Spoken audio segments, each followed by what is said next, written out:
எல்லாரும் என்னோடு சேர்ந்து எபிரேயருக்கு எழுதின நிருபம் 11வது அதிகாரம், எபிரேயருக்கு நிருபம் 11வது அதிகாரம் 11வது வசனத்தை வாசிப்போம். விசுவாசத்தினாலே சாராலும் வாக்குதத்தம் பண்ணினவர் உண்மை உள்ளவர் என்று எண்ணி கர்ப்பம் தரிக்க பலன் அடைந்து வயது சென்றவளாய் இருந்தும் பிள்ளை பெற்றாள். கவனிங்க, இந்த வசனத்துல பல அற்புதமான சத்தியங்கள் அடங்கி இருக்கிறது. இது இன்னைக்கு உங்க மத்தியில சுருக்கமா, இந்த காலை நேரத்தில் சுருக்கமா இந்த வசனத்தினுடைய விளக்க உரை நான் உங்களுக்கு கொடுக்கலாம் என்று விரும்புகிறேன். ஆபிரகாம் என்னும் ஒரு மனிதனை தேவன் அழைக்கிறார் இந்த உலகத்தை ஆசீர்வதிக்க வேண்டும் என்ற திட்டத்தோட. அந்த மனிதனை அழைத்து அவனை ஆசீர்வதிக்கிறார். அவனை ஆசீர்வதித்தது மட்டும் இல்லாமல் உனக்குள் பூமியில் இருக்கிற வம்சங்கள் எல்லாம் ஆசீர்வதிக்கப்படும் அப்படின்னு சொல்லி அவனுக்குள் பூமியில் இருக்கிற வம்சத்தை எல்லாத்தையும் கர்த்தர் ஆசீர்வதிக்கிறார். கொஞ்சம் யோசித்து பாருங்க, ஒரு மனுஷனை கொண்டு கர்த்தர் உலகத்தை ஆசீர்வதிக்க முடியுமா? ஒரு மனுஷன், நீங்க பாருங்க, நம்ம நிறைய நேரத்தில் நம்ம வீட்டுக்கு ஆசீர்வாதமா இல்லை, நம்ம சபைக்கும் சங்கத்துக்குமே நம்ம ஆசீர்வாதமா இல்லை. ஆனா ஆண்டவர் ஒரு எக்ஸ்டென்ஷனை கொடுக்கிறாரு. என்ன சொல்றாரு? இது வரைக்கும் வாழ்க்கை ஒரே கர்சிங்கா இருந்திருக்கலாம், ஆனா இதுக்கு மேல பிளஸிங் தான். உனக்கு மட்டும் இல்லை, உன் மூலமா இந்த உலகத்துக்கே ஆசீர்வாதம் இருக்கும். ஆபிரகாமை பார்த்து சொல்றாரு, உன்னை ஆசீர்வதிப்பேன், நீ ஆசீர்வாதமா இருப்பாய். ஆமென். தேவன் சொன்னதை போலவே ஆபிரகாமை அவர் ஆசீர்வதித்தார். எப்படி ஆசீர்வதித்தார்? சொல்ல முடியாத விதத்தில், விவரிக்க முடியாத விதத்தில் தேவன் ஆபிரகாமை அபரிவிதமாய் ஆசீர்வதித்தார். அவன் சாதாரணமானவனாய் இருந்தான். கர்த்தர் அவனை ஒருவனாய் இருக்கும்போது அழைத்து ஆசீர்வதித்து பெருக செய்தார். செல்வ செழிப்புள்ள சீமானாய் மாறினான். பஞ்ச தேசத்திலும் ஆசீர்வாதமாய் வாழ்ந்தான். பசுமையானதை தம்பிக்கு விட்டுவிட்டு வறட்சியானதை தனக்கென எடுத்துக்கொண்டு அந்த வறட்சியின் பாதையில் அவன் நடந்த போது அவன் கால்பட்ட இடமெல்லாம் செழிப்பாய் மாறினது. கர்த்தர் சொன்னார், உன் கால் மிதிக்கிற எவ்விடத்தையும் உனக்கு நான் கொடுப்பேன் என்று சொல்லி. அல்லேலூயா! எவ்வளவு பெரிய ஆசீர்வாதம் பாருங்க. காலை எங்கெல்லாம் வைக்கிறியோ அதெல்லாம் உனக்கு ஆசீர்வாதமா தருவேன் அப்படின்னு சொல்றாரு. கவனிங்கள், எல்லா விதத்திலும் ஆசீர்வதித்தான். வேதம் சொல்லுது, அவனுடைய ஆஸ்தியை இந்த உலகமே தாங்க முடியாம இருந்துச்சான். அவ்வளோ பிளஸிங், சொல்ல முடியாத, விவரிக்க முடியாத ஆசீர்வாதம் அவன் வாழ்க்கையில் இருந்துச்சு. ஆனா ஒரே ஒரு குறை அவன் வாழ்க்கையில, ஒரு குழந்தை இல்லையே எனக்கு அப்படின்னு. இவன் இந்த கவலை எப்ப படுறான் அப்படின்னா, வாலிப வயசுல படல, வயசாயிட்ட பிறகு படுறான். எனக்கு ஒரு குழந்தை இல்லையே அப்படின்னு, எனக்கு பேர் சொல்ல ஒரு பிள்ளை இல்லையே அப்படின்னு சொல்லிட்டு வயசான பிறகு கவலைப்படுறான். ஆண்டவர் ஒரு நாள் சந்திக்கும் போது சொல்றான், எனக்கு என்ன தருவீர்? என்ன கேட்குறான்? எனக்கு என்ன தருவீர்? எனக்கு எல்லாமே இருக்குது, ஆனா குழந்தை இல்லையே.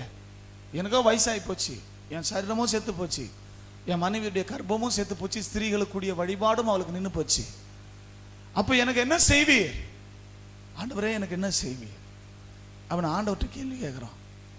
ஆண்டவர் என்ன சொல்றாரு? உனக்கு என்ன வேணும் கேளு. எனக்கு ஒரு குழந்தை இல்லையே, எனக்கு எல்லாத்தையும் கொடுத்துருக்குறீங்க, ஒரு குழந்தை கொடுக்கலையா ஆண்டவரே அப்படின்னு கவலைப்படுறான். எனக்கு ரொம்ப கவலை ஆபிரகாமுக்கு.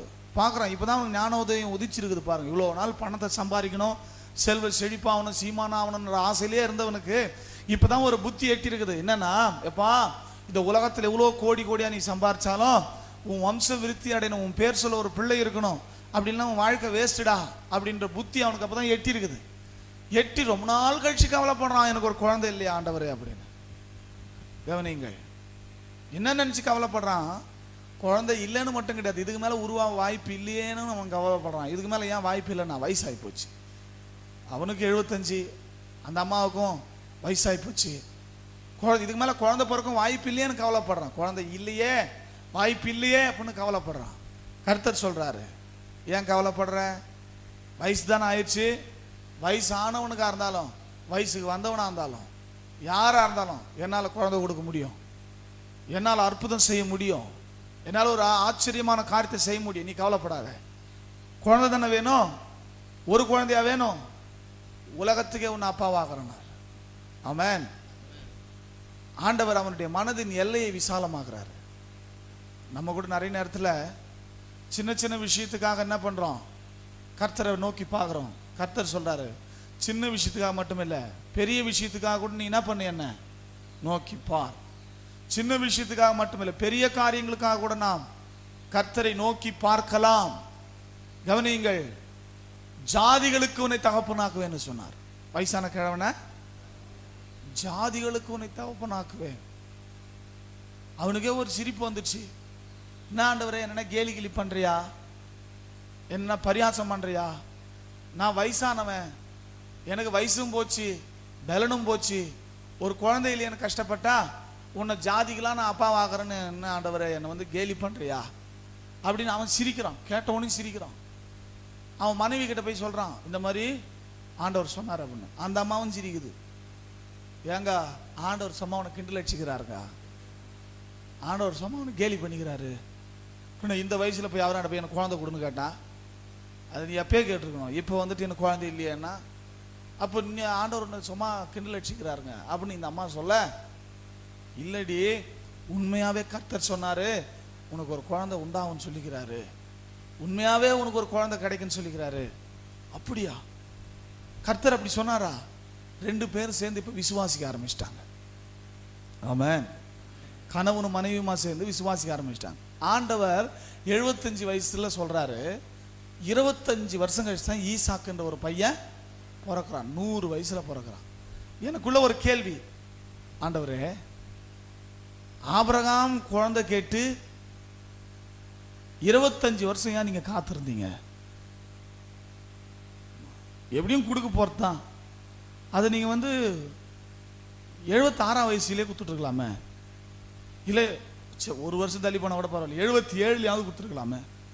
25 வருஷம் அவனை எதுக்கு அந்த விசுவாச பரீட்சை, 25 வருஷம் எதுக்கு அவனை காக்க வச்சிங்க அப்படின்னு கேட்டா, ஆண்டவர் என் மனசுல போட்ட ஒரு வெளிப்பாடு என்னன்னா, நான் 75 வயசுல குழந்தை கிடைக்கும் அப்படின்னு நான் சொன்னதையே அவனால் நம்ப முடியல, அவனால் அதை யோசித்தே பார்க்க முடியல. 75 வயசுக்கே நீ சந்தேகப்படுறப்பா, நான் 100 வயசுல என்னால் கொடுக்க முடியும்னு சொல்லிட்டு என்னுடைய வல்லமையை நான் விளங்க பண்ணேன். அல்லேலூயா. எவ்வளவு கடினமான நேரத்திலும் கர்த்தர் ஒரு அற்புதத்தை செய்ய முடியும். எத்தனை பேர் அதை விசுவாசிக்கிறீங்க? நீங்க இன்னைக்கு எவ்வளவு கடினமான சூழ்நிலையில் இருக்கலாம், எவ்வளவு தேவைகள் குறைவுகள், எவ்வளவு போராட்டங்கள், எவ்வளவு உபத்திரவங்கள் மத்தியில் இருக்கலாம். உங்களுடைய எல்லா பிரச்சனை பார்க்கலாம் கர்த்தர் பெரியவர். ஆமென். 10 ரூபானா நம்ம விசுவாசிப்போம், 10 கோடினா யோசிப்போம். ஆனா 10 ரூபாவுக்கும் அதே தேவன் தான், 10 கோடிக்கும் அதே தேவன் தான். ஆமென். மனசு, நம்முடைய மனசு தான் குரங்கு மனசா இருக்குது, நம்முடைய மனசு தான் அவிசுவாசமான மனசா இருக்குது. 75 வயசுல எப்படி ஆண்டவர் பிள்ளை கிடைக்கும்? அப்படியா, 100 வயசுலேயே பிள்ளையை கொடுக்குறோம் பார் அப்படின்னு சொல்லிட்டு 100 வயசுல கர்த்தர் அவனுக்கு ஒரு குமாரனை கொடுத்தார். கொஞ்சம் கவனிங்க என்ன நடக்குது. அந்த ப்ராசஸிங்கை பத்தி தான் எபிரேயர் 11ஆவது அதிகாரத்தில் விசுவாச வீரர்களை குறித்த ஒரு பட்டியலை இந்த எபிரேயருக்கு எழுதின நிருப ஆசிரியர் சொல்லிக்கினே வரார். சொல்லிக்கின்னு வரும்போது என்ன சொல்றாரு, சாராள் அம்மாவை பத்தி சொல்றாரு. 11ஆம் வாக்கியத்துல என்ன சொல்றாரு சாராளை பத்தி? விசுவாசத்தினாலே சாராளும் வாக்குதத்தம் பண்ணினவர் உண்மை உள்ளவர் என்று எண்ணி. முதல்ல சாராள் யாருன்னு பாருங்க. சாராள் யார்? சாராளுடைய வீட்டுக்கார் பேர் என்ன? ஆபிரகாம். அன்னைக்கு ஒரு அம்மா, உங்க பேர் என்னங்கன்னு கேட்டேன், சாராள்னு சொன்னாங்க. வீட்டுக்கார் பேர் என்னன்னு கேட்டேன், தாவீதுன்னு சொன்னாங்க. ஐயோ தப்பு, சாராள் வீட்டுக்கார் பேர் என்னது? ஆபிரகாம். ஆபிரகாமுடைய மனைவி பேரு சாராள். கவனிங்க, இந்த சாராளை குறித்து கொஞ்சம் கவனிங்க. அந்த அம்மா எப்படி இருக்கிறாங்க? அந்த அம்மா பெரிய சீமாட்டி, ஆனா பிள்ளை இல்லை, வயசாகி போச்சு, ஸ்திரீகளுக்கான வழிபாடும் நின்று போச்சு. இந்த அம்மா வந்துட்டு பிள்ளை பெற்றெடுக்கிறதற்கு சரீர ரீதியாய் தகுதியற்றவர்கள். 100% ஒரு பிள்ளையை பெற்றெடுக்கிறதுக்கு அவங்களுக்கு 100% இல்லை, தகுதி இல்லை. அப்போ வயசானவங்க, கர்ப்பம் செத்தவங்க, சரீரம் செத்தவங்க, எல்லா விதத்திலும் பிள்ளை பேர் உண்டாகிறதற்கு சாத்தியமே இல்லாத ஒரு பெருமாட்டி, ஒரு சீமாட்டி, பெரிய பணக்காரி. ஆனா கேள்வி, வயசானவோ அந்த அம்மா குழந்தை உண்டாக வாய்ப்பே இல்லை. இதுதான் சாராளுடைய நிலை. ஆனால் சாராள் என்ன செய்கிறாள்? வாக்குதத்தம் பண்ணினவர். எல்லாம் சொல்லுங்க, வாக்குதத்தம் பண்ணினவர். இது இரண்டாவது நபருங்க. முதல் நபர், முதல் கேரக்டர் யார் இங்க? சாராள். முதல் கேரக்டர் யார் இந்த 11ஆம் வசனத்துல? சாராள். இந்த அம்மாவுடைய நிலைமை சீமாட்டி தான், ஆனா குழந்தை இல்லை. குழந்தையை பெற்றெடுக்கிறதுக்கான வாய்ப்பு 100% கிடையாது. There is no chance to give birth to child. There is no chance to bearing a baby. ஒரு குழந்தையை பெற்றெடுக்க எந்த விதத்திலும் தகுதி இல்லாத ஒரு கேள்வி. இரண்டாவது கேரக்டர் யார் இந்த 11ஆம் வாக்கியத்துல? வாக்குதத்தம் பண்ணினவர். எல்லாம் சொல்லுங்க, வாக்குதத்தம் பண்ணினவர். ஆமென். அதுதாங்க வாக்குதத்தம் பண்ணினவர். யாருங்க வாக்குதத்தம் பண்ணினவர்? என்ன வாக்குதத்தம் பண்ணாரு? கொஞ்சம் யோசித்து பாருங்க. யார் வாக்குதத்தம் பண்ணினதுன்னா, ஆபிரகாமுக்கு வெளிப்பட்டாரே சர்வ வல்லமையுள்ள தேவன் என்று சொல்லி, அந்த சர்வ வல்லமையுள்ள தேவன் தான் இங்க வாக்குதத்தம் பண்ணினவர். ஆமென். ஏன்னா யார் வாக்கு பண்றாங்கன்றது கூட ரொம்ப முக்கியம். ஒரு வார்த்தை நம்ம நம்புறோம்னா அதை சொன்னவங்க யாருன்னு பார்த்தா நம்ம நம்புவோம் இல்லைங்களா? ஐயோ, அவன் சொல்றதையா நம்புற? புழு வாய் தந்தாலே புழு தண்ணியில தான் எழுதி வைக்கணும். பொய் பொய் பொய் பித்தலாட்டம் சொன்னானா செஞ்சுட்டு தான் மறு வேலை பார்ப்பான். யோசித்து பாருங்க. எப்ப அவன் பேச்சா இன்னும் நம்பினோம் கணக்குற? அவனுக்கு இதே வேலை தான். நம்ம பாஷையில் சொல்ல போனா டகுலு பார்ட்டி, பித்தலாட்ட பார்ட்டி. பொய் பொய் பொய் வாய் தந்தால பொய். அவன் சொல்றதே நம்பினுக்கிற. இங்க வாக்கு பண்ணினவர் யார்? பொய் சொல்ல மனிதன் அல்ல, மனமாற மனுபுத்திரன் அல்ல, சொல்லியும் செய்யாதவரோ வசனித்து நிறைவேற்றாதவரோ. வானம் பூமி கூட ஒழிச்சிடும், அவருடைய வார்த்தை ஒழியாது. ஆமென். பொய்யுரையாத தேவன் வாக்கு பண்ணுகிறார். ஆபிரகாமுக்கும் சாராளுக்கும் என்னன்னு வாக்கு பண்றாரு? வாக்கு பண்ணுதல்னா என்ன அப்படின்னா கவனிங்க. வாக்கு பண்ணுதல்னா என்ன அப்படின்னா, வாக்கு நான் சொல்றேன்ல, நான் வாக்கு கொடுத்துட்டேனே. கேட்டுக்கிறீங்களா? நான் வாக்கு கொடுத்துட்டேன். எனக்கு நீ வாக்கு கொடுத்தியே. நான் வாக்கு கொடுத்துட்டேன், எனக்கு வாக்கு கொடுத்துட்டேன், நான் வாக்கு கொடுத்துட்டேன் அப்படின்னா என்ன? வாக்கு கொடுத்தல் என்றால் என்ன அப்படின்னா, வார்த்தையை சொல்லிட்டனே, நான் செய்யறேன்னு சொல்லிட்டனே, இதை நான் செய்யறேன்னு சொல்லிட்டனே. அப்போ ஆபிரகாமை சாராளையும் பார்த்து ஆண்டவர் சர்வ வல்லமையுள்ள தேவன், பொய்யுரையாத தேவன் வார்த்தையை கொடுக்கிறார், வாக்கு கொடுக்கிறார். என்ன? நான் இதை செய்வேன், நான் இதை செய்வேன் என்று சொல்லி வாக்கு கொடுக்கிறார். நம்ம இன்னைக்கு கவனிக்க வேண்டியது என்னன்னா, கர்த்தர் எத்தனை வாக்குத்தத்தத்தை நமக்கு கொடுத்திருக்கிறார். நான் இதை செய்வேன் என்று உனக்கு எவ்வளவு காரியத்தை சொல்லி இருக்கிறார். அதில் தான் நீங்க கவனத்தை செலுத்தணும். வாக்கு தந்தவர் உண்மையுள்ளவர், அதுதான் வேதம் சொல்லுது. வாக்கு தந்தவர் அது சொல்றாரு, வாக்குதத்தம் பண்ணினவர் உண்மை உள்ளவர் என்று எண்ணி. அப்போ இந்த வாக்கு பண்ணினவர் யார்? நம்ம பாசல சொல்ற மாதிரி டகுல் பார்ட்டி கிடையாது. அவர் உண்மை உள்ளவர். யாரு? உண்மையுள்ளவர். இவள் சரீரம் செத்தவா, கர்ப்பம் செத்தவா, வயசானவா, ஆனா வாக்கு பண்ணினவர் உண்மையுள்ளவர். ஆமென். சாராளுக்கு பிள்ளையை பெற்றெடுக்க எந்த வாய்ப்புமே இல்லைன்றது உண்மை. அதே நேரத்தில் வாக்கு பண்ணினவரும் உண்மையா இருக்கிறார். ஆமென். உனக்கு பிரச்சனை இருக்கிறதும் உண்மை, அதே நேரத்தில் கர்த்தர் உனக்கு தீர்வா இருக்கிறார் என்றதும் உண்மை. உனக்கு வியாதி இருக்கிறது என்கிறது உண்மை, அவருடைய தழும்புகளால் நீ குணமானாய் என்ற வசனமும் உண்மை. ஆமென். நீ கடன் பிரச்சனையில் இருக்கிறாய் என்கிறது உண்மை, நீயோ கடன் வாங்க மாட்டாய், ஜாதிகளுக்கு கடன் கொடுப்பாய் என்கிறதும் உண்மை. அப்போ இதுவும் இருக்கிறது, அதுவும் இருக்கிறது. எதை நீங்க விசுவாசிக்க போறீங்க?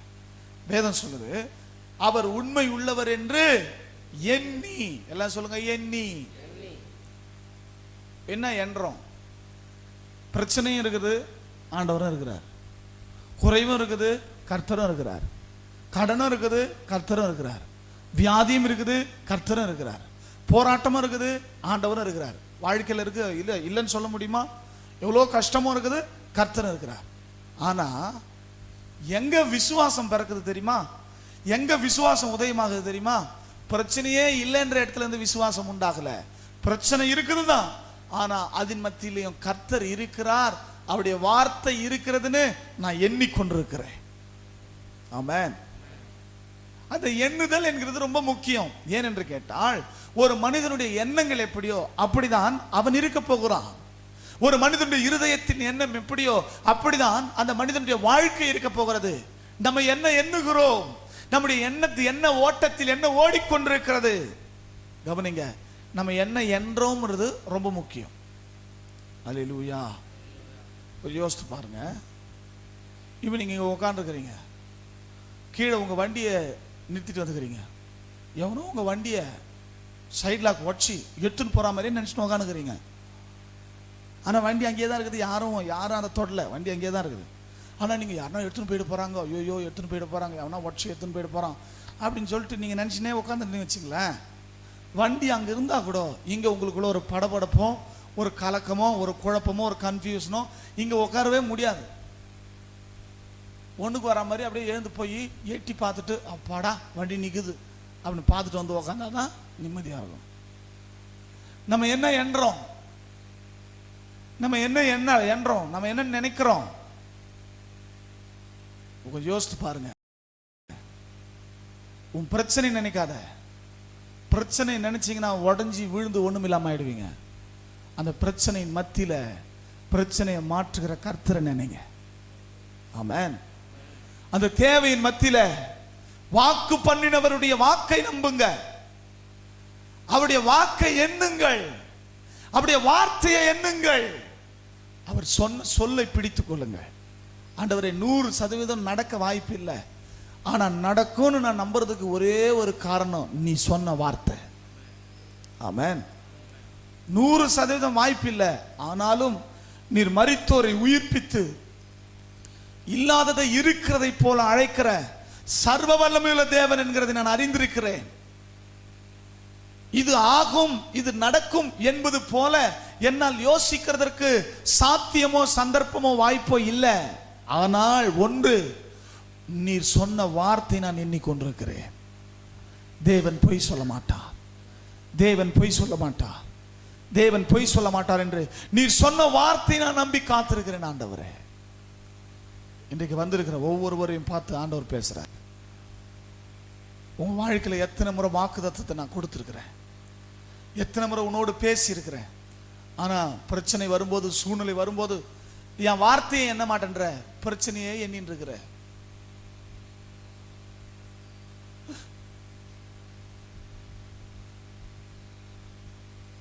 படுத்தாலும் தூக்கம் வரல, எழுந்து உக்காந்தாலும் தூக்கம் வரல, மந்திரிச்சு விட்டா மாதிரி இருக்குது. எலுமிச்சங்காயை போட்டு நல்லா தலையில தேய்ச்சிட்டு ஒரு மணி நேரம் ஒருத்தரை உலா விட்டா எப்படி இருப்பான், பித்து பிடிச்ச மாதிரி இருப்பான். அந்த மாதிரி இருக்கிறான். படுக்கிறான் எழுந்துக்கிறான், படுக்கிறான் எழுந்துக்கிறான், படுக்கிறோம் எழுந்துக்கிறோம். அது மட்டுமா, தூக்கம் வரல, அழறோம், வேதனைப்படுறோம், புலம்புறோம், கலங்குறோம்.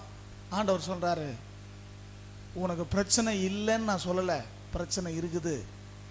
நான் வாக்கு பண்ணியிருக்கிறேன்ல, என் வார்த்தையை பற்றிக்கோ. ஆமென். கவனிங்க, சாரால் வாக்குத்தத்தம் பண்ணினவரை உண்மை உள்ளவர் என்று எண்ணினால் என்ன நடக்குது? கர்ப்பம் தரிக்க பலன் அடைந்து வயது சென்றவளாயிருந்தும் 100% பிள்ளை பெற்றெடுக்க வாய்ப்பே இல்லைங்க. ஆனா நீ சொன்னன்றதுனா நான் நம்பிட்டு இருக்கிறேன். ஆண்டவரே, உங்க வார்த்தையை நான் பிடிச்சிட்டு இருக்கிறேன், நீ உண்மை உள்ளவர். அதையே நான் நினைச்சிட்டு இருக்கிறேன். எனக்கு என்ன குறை நான் நினைச்சேன்னு இல்லை, என் வாழ்க்கையில் என்ன பிரச்சனை நான் நினைச்சேன்னு இல்லை, என் தேவன் எப்படிப்பட்டவர், அவருடைய வார்த்தை எப்படிப்பட்டது என்கிறத நான் நினைச்சிட்டு இருக்கிறேன். நீ சொன்ன வார்த்தை நான் நினைச்சிட்டு இருக்கிறேன் அப்படின்னு சொல்ல ஒண்ணு வேதம் சொல்லுது, கர்ப்பம் தரிக்க பலன் அடைந்து. எல்லாம் சொல்லுங்க, கர்ப்பம் தரிக்க பலன் அடைந்து. அந்த காரியம் உருவாக வாய்ப்பே இல்லை. வசனத்தையே எண்ணிக்கொண்டிருந்தார், வாக்கு பண்ணினவரையே எண்ணிக்கொண்டிருந்தார். வசனத்தை எண்ணி வாக்கு பண்ணினவரையே எண்ணிக்கொண்டிருந்த போது அவள் எதை பெற்றெடுக்க முடியாது என்று 100% இருந்தாலோ அதை அவள் கர்ப்பம் தரித்தாள். ஆமென். உங்க வாழ்க்கையில கர்த்தர் ஒரு அற்புதத்தை செய்ய ஆயத்தமா இருக்கிறார். நீங்க விசுவாசிக்க ஆயத்தமா? அவருடைய வார்த்தையை பற்றிக்கொள்ள ஆயத்தமா? அவருடைய வாக்குத்தத்தத்தை பிடித்துக்கொள்ள ஆயத்தமா? கவனியுங்கள், பலன் பெற்றாலாம். பலன் உண்டாச்சு. எப்படி இந்த பலன் உண்டாச்சு? இது எந்த வைத்தியத்திலேயோ உண்டான பலன் அல்ல, எந்த வைத்தியசாலையிலேயோ உண்டான பலன் அல்ல, எந்த மருந்தினால உண்டான பலன் அல்ல, எந்த மாத்திரையினால உண்டான பலன் அல்ல, வசனத்தினால் உண்டான பலன். வாக்கு பண்ணினவரை எண்ணினதினால் உண்டான பலன். ஆம், வசனத்தை நாம் எண்ணும் போது ஒரு பலன் உண்டாகிறது. வாக்கு பண்ணின சர்வ வல்லமையுள்ள தேவனை நாம் எண்ணும் போது ஒரு பலன் உண்டாகிறது. பலவீனத்திலும் பலன் உண்டாகிறது. ஆமென். கவனியுங்கள், அவள் எது இல்லை என்று எண்ணிக்கொண்டிருந்தாலோ, எதை தன்னால் பெற்றெடுக்க முடியாது என்று அவள் யோசித்தாலோ, அதை பெற்றெடுக்க அவள் 100% பலனை பெற்றுக்கொண்டாள். இந்த பலனை எங்கிருந்து பெற்றாள்? வாக்குத்தத்தத்திலிருந்து பெற்றாள். ஆமென். மெடிசன்ஸ் இல்ல, மெடிக்கல் கேர்ல வாக்குத்தத்தம் அவளுக்கு பலனை தந்தது. இன்றைக்கு கூட சொல்கிறேன், தேவனுடைய வார்த்தை ஆவியும் ஜீவனும் உள்ளதா இருக்கிறது. அது உயிர்ப்பிக்கிறதா இருக்கிறது. அது உருவ குத்துகிறதா இருக்கிறது. அது உருவாக்குகிற வார்த்தையா இருக்கிறது. குழந்தை பாக்கியம் இல்லாத கிழவிக்கு குழந்தையை பெற்றெடுக்க பலனை தந்தது தேவனுடைய வாக்குத்தத்தம். இன்றைக்கு தேவ பிள்ளைகளே, உங்கள் அனைவருக்கும் பரிசுத்த ஆவியான அந்த காலை வேளை திருவுளம் பற்றுகிறார். எத்தனை ஆயிரம் வாக்குத்தத்தங்கள் உண்டு. உன்னுடைய குடும்பத்துக்கு, உன்னுடைய பணத்துக்கு, உன்னுடைய தேவைக்கு, உன்னுடைய சுகத்துக்கு, உன்னுடைய அமைதிக்கு, உன்னுடைய சமாதானத்துக்கு, உன்னுடைய இளைப்பாறுதலுக்கு, உன்னுடைய சகல நன்மைகளுக்கும் எத்தனை வாக்குத்தத்தங்கள் இந்த வேதத்தில் இருக்கிறது. இதெல்லாம் சும்மா ஆண்டவர் எழுதி வச்சுக்கிறான்னு நினைக்காதீங்க. இதெல்லாம் சும்மா ஏதோ ஆண்டவர் வந்துட்டு மத புத்தகத்தில் டயலாக் எழுதி வச்சுக்கிறான்னு நினைக்காதீங்க.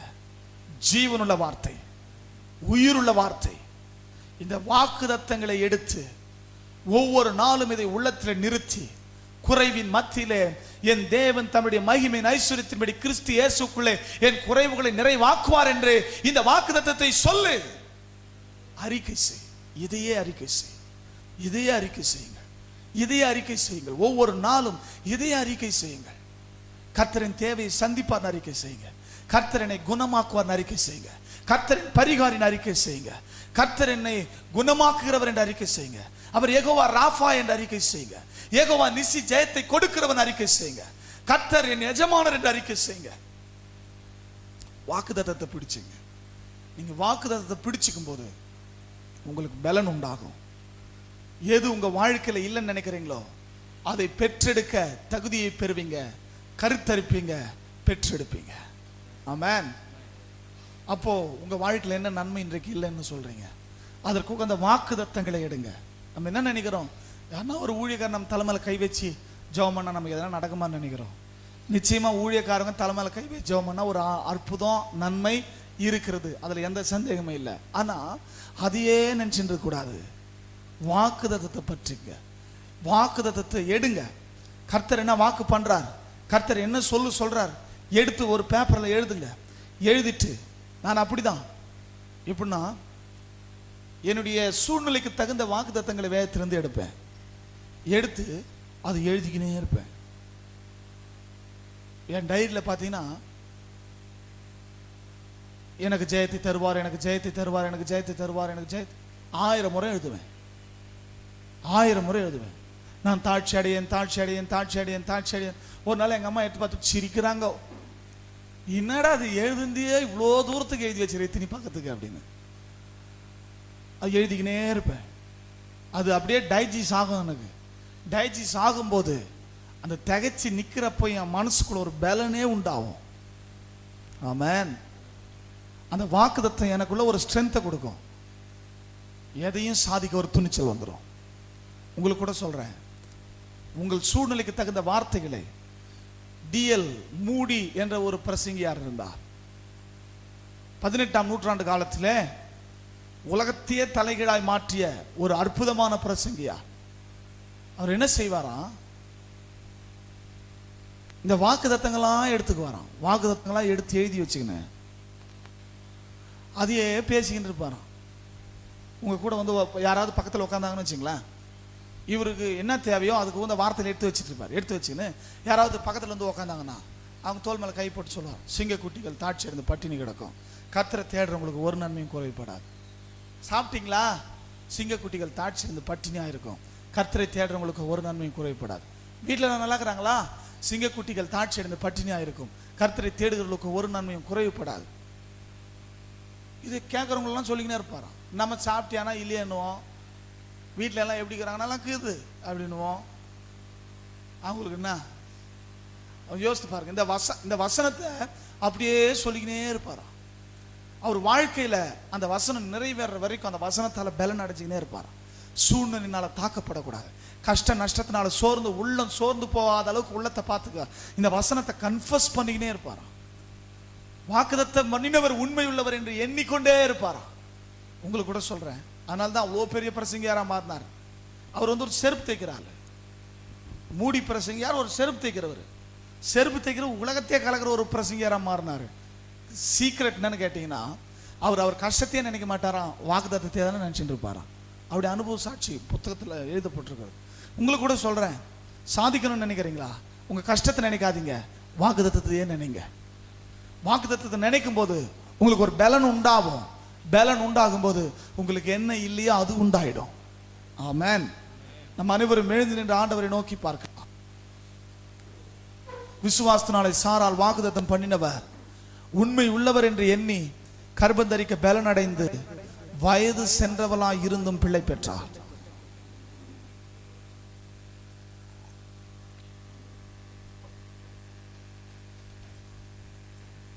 உங்க வாழ்க்கையில் இருக்கிற எல்லா பிரச்சனைக்கான தீர்வும் உங்க கரத்தில் இருக்கிற வேதாகமத்தில் இருக்கிறது.